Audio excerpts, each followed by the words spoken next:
ایک یہ بہن نے ارشاد فرمایا کہ کسی کو بواسیر کا مرض ہے اور اس میں پھر دوا وغیرہ لگائی جاتی ہے تو کیا اس سے روزے میں کوئی فرق تو نہیں پڑے گا؟ دیکھیں، یہ جو لکھا ہے فقہا نے کہ اگر کوئی حالت روزہ میں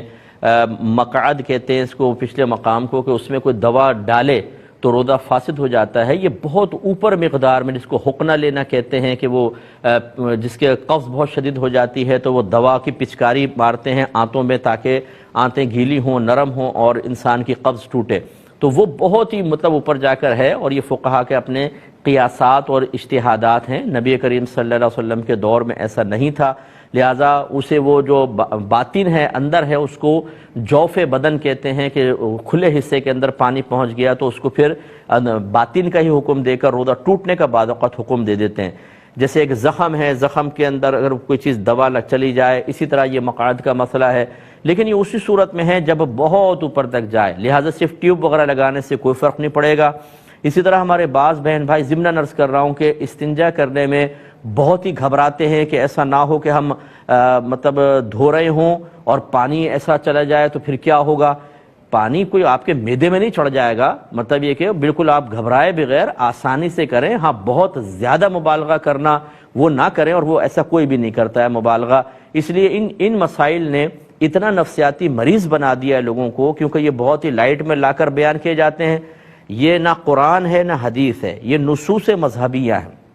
یعنی فقہائے احناف نے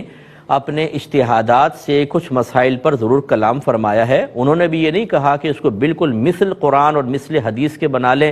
اس میں بہت گنجائش ہوتی ہے،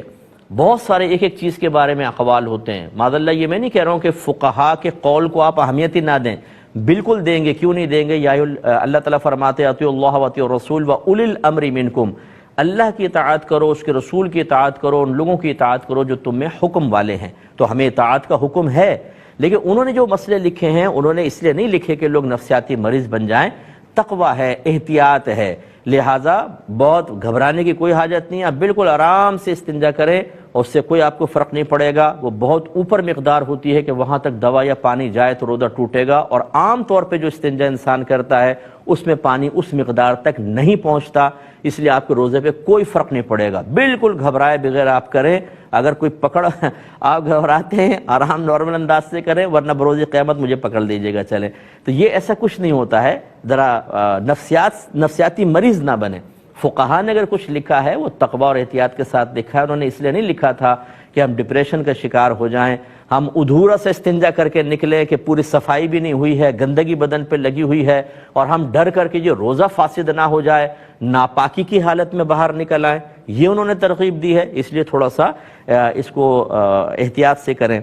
تو اچھا ہے۔ تو بہرحال آپ ٹیوب لگا سکتی ہیں، اس سے روزے میں کوئی فرق نہیں پڑے گا۔